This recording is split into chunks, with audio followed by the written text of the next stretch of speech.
Kamei, VP of Marketing, and I am joined, of course, by the one and only Jamie Lane, our VP of Research. Jamie Lane, you've been all over the place, man. You've been everywhere, man. I think that's the country song. You've been traveling quite a lot, my friend. How is it out there in the wilds of traveling in the United States these days? Well, first, I'm just depressed we're not doing this in person. It is very different, us being back in our respective locations, but it was great spending a month out in Denver and seeing everyone out there. We just spent Denver. We just spent some time in Nashville together at DARM, which was great. I just got back from 2 weeks in Maine with the family, and it was crowded. People are traveling. Oh, I know. What are they doing? The planes are full. They're asking you to do standby. What's going on? And I'm sure you'll understand my pain here of traveling with a 1-year-old and 4-year-old, a full day of travel, getting back, getting up the island in Maine, made a terrible decision and booked the flight on a Saturday afternoon when everyone's doing changeover, coming off the island at the same time. We sat in traffic. We barely made our flight, but got back to Atlanta. And I will say, and I looked up numbers afterwards just to see how many people were out there, and it was crazy. Like the amount of people around, the restaurants full, and it really does sort of feel like things are still good. And I was up near Acadia National Park. Demand in July was up 15% year over year. Wow. Occupancy was above 85%. Like the short-term rental operators, the vacation rental operators were doing great. It's peak season up there, and they were definitely taking advantage. Yeah, I think I ran into a couple of people, couple of ladies in the restroom at DARM who were, of course, vacation rental managers, and just saying, wow, things are just crazy right now for us in terms of being busy. And so I was congratulating them on being able to actually make it to DARM. Yeah, no, I sat back on that flight to Nashville and just thanked my lucky stars that I wasn't with my children. And then I ended up sitting next to a child who ended up sitting on my lap the whole flight, because, I started missing mine a little bit. You miss them and then you don't miss them when you see them. You're like, I thought I missed you, but I don't miss you. Well, once a mother, always a mother. Basically, yeah. No, I think I was mothering everybody at the conference. That's what I do. So about the conference, and what were your sort of big takeaways? What did you hear? I know you had a ton of meetings set up. You went to a lot of the presentations. What were you sort of hearing from sort of people in the industry? I know it was so first of all, I will confess, this was my first DARM experience, and it delivered, obviously. Big shout out to Amy for putting on such an amazing event. And apart from learning that when you're presenting and somebody asks you a question, you should ask the question back so that the audience can hear it, which was a good rookie learning moment for me. I think it was just really great, to my point about running into people in the bathroom, just sort of touch base with a few vacation rental managers and just see how they were feeling. It sounded like there were sort of two really core running themes. One of them just being sort of owner expectations and potentially having those a little bit inflated coming off of hot vax summer, whatever we're calling the crazy summer of 2020-21, and just sort of how do you manage that relationship? How do you set expectations with them, and sort of doubling down on that? And then the second part was, I think, of course, like because of what was happening in 2021, there was just such a surge in listing growth and obviously demand as well, but like focusing a little bit more now on quality over quantity, right? Like everyone was so focused on just scaling their business, and now they're trying to figure out sort of what that right mix is for revenue growth. So those are sort of two core trends I was picking up from the people on the streets. What about you? What were you checking out? I know everyone was coming up to you and mainly asking you questions. Everyone wants to know what the data is telling us. Yeah, well, I can say I didn't have any meetings in the bathroom, but I did hear from a lot of clients. And one theme, both in the at the DARM conference, short-term rental data and revenue management conference, and then later that week, I didn't go, but a colleague of ours, Right. Max, presented at the hotel data conference. A common theme between both of them was still labor and the tough labor environment that we're in, finding people to clean and sort of manage all these listings. And I think that may be a piece there of the sort of pushing for quality over quantity, is you've got a fixed labor supply. You can't go out and hire maybe as many people as you even want to. So you want to make sure those units that you do have are the ones that are going to be generating the most revenue and profit for you. And a good stat that I like there, and because both the hotel and short-term rental industry is essentially recovered and growing off of 2019 levels of demand, but we're still 16% below 2019 levels of labor in the accommodation industry. So we're accommodating the same amount of demand with 16% fewer people working in the sector. And that makes it tough. That makes it tough to sort of meet guests' expectations, to turn over everything that we have to do in the time that we have to do it. And it, for a lot of our clients, a lot of the people we're talking with, that puts a lot of sort of stress on the business, and sort of stressing not only on the owner relations, but on the guest relation side. Totally. Well, and that's what actually you just made me think of was, I think, a couple of things from your session that we did at DARM. I think that were sort of really mind-blowing potentially for some of the folks in the audience, was that stat we had around guest reviews. And actually the larger, 21 plus properties, folks that have more than 21 plus properties to manage actually had quite lower reviews, and sort of unpacking why that might be, right, potentially. And then the other thing that really comes up, I think that was really interesting for a lot of folks in the room, was your stat around hotel demand and sort of our demand share in correlation to hotels. Should we unpack that for the audience a little bit more? Yeah, and that was actually a really surprising finding. Totally. So we did a big study with STR, confusingly. Yes, very confusing. The hotel data collection company, formerly known by Smith Travel Research. And we presented a deep dive of it at the hotel data conference, but provided a sort of summary at DARM. And what it looked at was sort of total paid accommodation. So how many people, how much demand was staying in both hotels and short-term rentals. And then specifically looking at the share over time of people staying in short-term rentals, what type of cities they're staying in, what type of units, and how that sort of changed over the past 4 or 5 years. And a big takeaway was that the share gains that the short-term rental industry had been sort of enjoying. So if we're taking a bigger overall share of sort of the traveling public, and that's going to really help our industry. More people staying in short-term rentals as a percent share of total accommodated demand. And it had been growing, like from 2018 to 2020, it had grown like 4%, from like 8% of trips to 12%.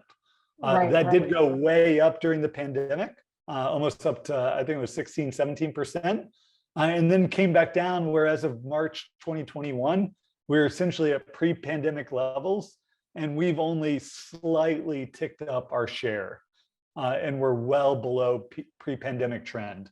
So trying to help and the industry understand why that's happening. A big piece of it is supply. So urban supply, suburban supply is still down relative to 2019 levels.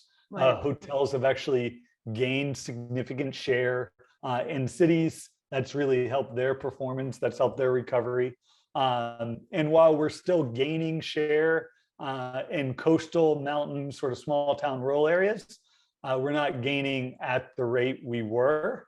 And And overall, I still think the industry's undersupplied, given how much demand there still is for short-term rentals.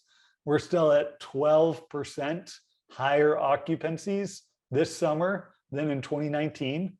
Admittedly, we are down off of last year, but I would sort of coin this more as a correction, not a recession, in terms of both RevPAR and occupancy, where we're coming off of sort of the artificial highs of last year. But we're still so much higher than really any other prior year. This summer, so in July, industry accommodated over 23 million room nights just that month. And that was up 18% year over year. Crazy. So all this new supply that we're essentially adding into the sector is almost all getting rented, maybe not at the occupancy levels that were last year, but and with the supply that was around last year, we would have never been able to grow demand at 18%. Supply growth was 25% year over year. So all this supply is allowing us to accommodate more and more people and hopefully get them sort of hooked on short-term rentals. I loved that. And I mean, first of all, that was, I think, really mind-blowing for a lot of people and surprise data for all of us, because I think we all sort of just naturally feel that we've already taken that share and it's not going back towards hotels, but certainly so important for us to keep track of like those trends in travel demand. But also, like, it felt like such a rallying cry, right? And I know John Suzuki talked a little bit about this in his opening speech at DARM, which is just like, let's just unite against, not against, but the hotel is sort of a common threat, right, to the industry as a whole. And so, lots to unpack there, of course, but I think you mentioned something that's super important for us to talk about, which is what are we calling, and again, the other most salient thing, I think, of the conference is, what are we calling this? Is this a recession? Is this a correction? And I really love the perspective you gave folks, just in terms of sort of what's the glass half full, what's the glass half empty. So yeah, I think like that, from our perspective, it's starting to feel a little bit more like a correction, correct? Am I getting that right? Yeah, well, first, Mariah, are you glass half full or glass half empty? Oh, very, very half full. I think most of it. That's a tough one. Yes, I'm going to say half full. Half full. Half full? Yeah. Me too. Yeah. But I am starting to get pushed towards the half empty side of things on the economy. Oh no. Oh no. And it's, and maybe I'll start with the glass half empty, but it's all centered around inflation. And we still have 8.5% inflation. You've got the Fed continuing to push interest rates up in an effort to slow the economy. And eventually, it's going to work. It has to work. And the big question is are they going to slow it so much that it could go negative and could push us into recession? So far, we're on a track for sort of a soft landing. We're still growing jobs at an amazing rate, 528,000 jobs added in July, unemployment rate at 3.5%. But we do see the number of job openings tick down. So the rate of hiring, or at least people thinking about hiring, is starting to come down, and that should sort of hopefully ease some of the pressure on wages and keep us from pushing inflation even higher. Gas prices are really helping there. Yeah. We've seen, and that's been a great sort of benefit for July and now into August, that we did come off of the highs that we'd seen in May. Where when we were talking about in May, that was a big risk, right? Really, yeah. Gas prices were so high and that could cause consumers to pull back on summer travel. We definitely did not see that. Thankfully, the stock markets actually started to rebound in recent months. I think I saw some green in there. Yeah, somewhere. Yeah. Consumer spending remains robust. But And on the other side, you've got the housing market really slowing. Right, yeah. Sentiment surveys are almost at record lows. So there is that sort of sentiment out there that we could push into recession. I would say it's still about 50-50 chance. But when we're sitting at 50-50, any little thing could sort of push us over the edge. Yeah. And they're just, and following this as long as I have, there's usually that little thing, whether it's a war in Europe, even a hurricane that could send gas prices soaring, or excessive drought. There's so much that could happen, and this sort of pushes the percent chance a bit higher in my head. I love it. So it's cool. We're walking a little bit of a tightrope here. I think I did love you said it's kind of like a little bit of a mind game too, to your point. Like if people start thinking in a recession way, sometimes that could push it too. Well, I think I know we just put together a new blog post that kind of lays that all out. So we'll put a link, as I like to say, links to things everywhere in the description, so folks can get your full take on the economy. Okay, so that's sort of the macro level. How are we feeling for us? What's our current outlook for short-term rental space? Yeah, what so should people be thinking about? Unfortunately, there's been no slowdown in bookings. I feel like a broken record. I know. The past three videos we've done, but we've actually seen year-over-year nights and booked uptick again in July. So people are booking. People are booking at even a greater rate than last year. So nights booked were up 5.8% year over year. 17 million new nights booked last month for future travel. Revenues up 23% year over year. Average daily rates are still up 4%. And then the new supply. And so that's sort of the limiting factor on just revenue per unit. So we're up to 1.4 million listings in July. It's up 25%, 26% year over year. We're 11% higher than 2019. And I think importantly, we're not seeing a slowdown yet in new listings being added. And we're at 83,000 new listings in May, 80,000 new listings in June. And that's where I thought we were maybe starting the downward trajectory. But then we had another 80,000 new listings come in July. So there's still a lot of new investment coming in, and a lot of people still feeling great about this industry. And I do think it's sustainable. And as long as people have expectations that we're not going to operate at 2021 levels, that if you're underwriting those deals at 2019 levels of occupancy, I do think we'll be able to maintain a lot of the gains that we've seen in ADRs. So we're 26% higher rates now than we were in 2019. But as long as you come in with those a bit lower than today's numbers for occupancy and your expectations, I think you're going to be able to sort of meet your expectations and operate in still a good way. I love that advice. And I mean, so much of everything in life, right, is about perspective.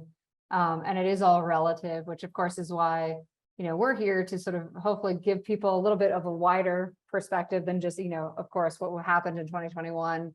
And yeah, I love that sort of advice of looking back historically. I know for seasoned veterans of the industry, maybe a little bit easier. For newcomers, super important for them to think about that as well. Well, Jamie, I think that finally, just the most exciting thing that we revealed at DARM was, some of our new property performance dashboard features, which are super cool. That's a great tool from my perspective for folks to be able to dig into some of these things, right? Which is what should your expectations be? How do you start to make sure that you're communicating the right type of performance to your owners and they have a full perspective? What I love about what you've created in this tool is that sort of feature ability, or that function filter ability, so that you can dig into different amenities. So we can get even more granular with what should really be in a comp set. Love that about it. I also really love what you did just in terms of potentially helping folks acquire the right doors going forward, right? So really digging into what those benchmarks should be in their markets, what markets they should be digging into. But anything else you want to say about the dashboard? Obviously, I'm trying to sell it for you. We released quite a few of those same features in Market Minder for all of our customers out there that you're going to start to see a whole lot of changes in Market Minder, sort of building off of the enhancements, new tools that we've built out in the dashboard. And one of my favorite ones is the new filters in the rates page, the revenue page, where you can look at things by price tier. And that's one of the main ways that I like to benchmark my properties, is getting to properties that are sort of operating at the same tier. So if I'm a luxury property, I only want to look at the performance of other luxury properties. They're sort of operating at the same ADR range as me. So we've actually gone through this massive project of estimating what luxury is in every market, every bedroom type. And so we've done that globally. And now those filters are available in Market Minder, which should be really beneficial for pulling the data that's sort of relevant to the type of properties you're operating. And then probably the biggest request that we get is all that data is exportable. So where in the dashboard, everything's exportable sort of natively, we're sort of adding these features into Market Minder as well. So now you can export and 5 years of historical data, of rate data in Market Minder, which is a huge new feature. Love that. Yeah, no, I think again, super proud of the fact that we have some really great tools for newcomers just starting out in Market Minder, and then more established vacation rental managers through the dashboard. So love that we're able to sort of serve all of the folks in this industry. Jamie Lane, as always, you've taught us so much about the industry. Thank you for spending a few minutes with me today. We're going to put links to your presentation from DARM into the description. We'll get folks access to anything else they might need, including your new blog post. But yeah, I think, what do you think? Should we call it a wrap? You're back in Atlanta now, right? You're not traveling anymore. You don't have to go anywhere, do you? I'm back in Atlanta. Kids are in school. We all got our fresh new haircuts. I'm feeling good. That has been the theme of the day. So many people have been like, my kids are back in school. And it's just like a big smiles on their face. So shout out to that. All right, Jamie Lane, thanks so much. See you next time. All right. Bye.